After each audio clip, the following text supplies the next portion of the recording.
Hello students, good evening to all of you. Hope you all are safe and healthy at your home. I am Seema Pandey, your biology teacher. So we have already started our new chapter 3, that is human reproduction, right? I have given you last two videos, or in our last two classes we have discussed that male reproductive system and female reproductive system. So today we will start a new topic, that is gametogenesis. Gametogenesis, it is clear by name that genesis of gametes or formation of gametes. Clear? So it's very clear. The formation of gametes is called gametogenesis. There are two type of gametes. One is a male gamete, that is a sperm. Female gamete is called ovum, right? And the formation of the sperm is called as spermatogenesis, and formation of ovum is called oogenesis, right? So let's start the spermatogenesis.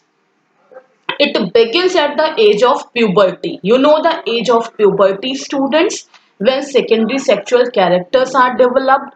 This spermatogenesis takes place. It starts at the age of puberty, or it begins, right?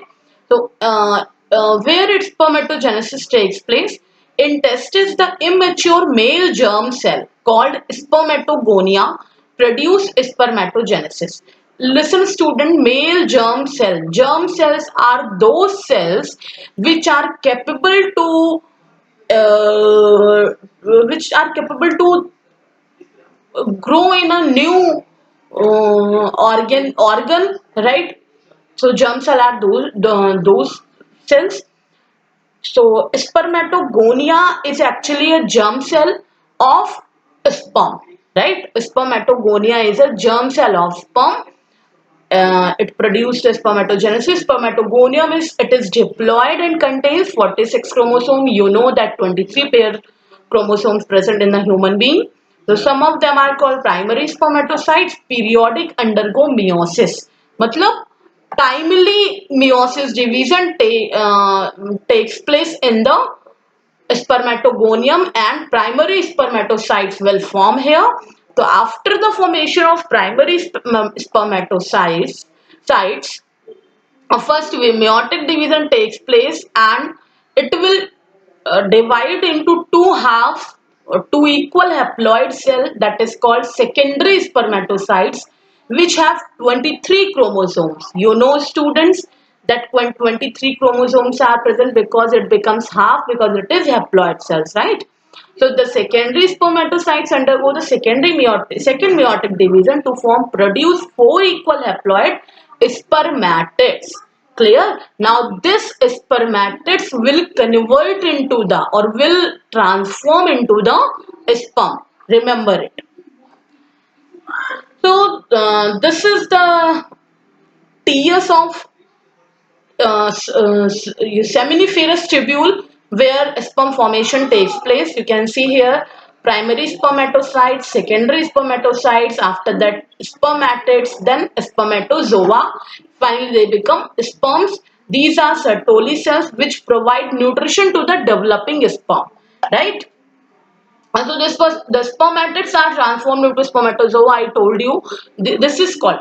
Listen, students. Some terms are given here. One is spermatogenesis, one is spermiogenesis, like this, and one is spermiation. So you should know the difference between these terms.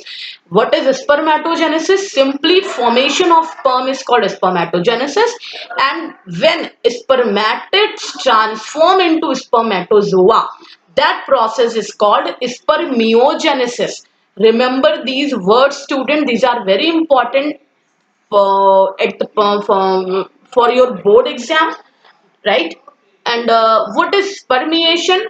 After spermiogenesis, sperm has become embedded in the Sertoli cells and are finally released from the seminiferous tubules by the process called spermiation, right? So you can say like sperms released from the seminiferous tubule. This process is called spermiation. Clear? So now comes to the hormonal action in spermatogenesis. There are some hormones required in the spermatogenesis. You know the pituitary gland. hypothalamus, right? So some one hypothalamic hormone is there, that is gonadotropin releasing hormone, right?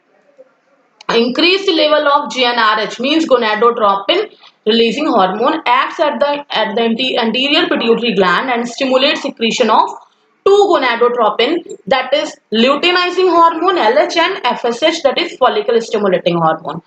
LH acts at the Leydig cell. Leydig cell, what is the function of Leydig cell? Leydig cell secrete and synthesis the androgens. Androgens are the male hormone, you know. Androgen or male hormone stimulate the process of spermatogenesis, right? Now FSH acts on the Sertoli cells. Sertoli cells that stimulates the secretion of some factors which help in the spermiogenesis. You know the spermiogenesis? The release of sperm from the seminiferous tubule is called as spermiogenesis. So for this process, which hormone is responsible? That is FSH or follicle stimulating hormone. Clear? Now comes to the structure of sperm. It is a microscopic structure. You can't see it with your naked eyes. It has a head, neck, and a middle piece. These are some information given here for the structure of sperm. You can see like acrosome present at the tip or at the head region, at the tip of the sperm, that is acrosome. It is a cap-like structure. Acrosome help in the insertion to the ovum, right? Listen student, the middle piece have the mitochondria in the sperm. So you can say at the time of fertilization, as you know, only head region enters into the ovum and mitochondria present in the middle piece. So the male mitochondria cannot, and male mitochondria does not enter into the ovum or does not participate into the in the formation of zygote or embryo. Clear?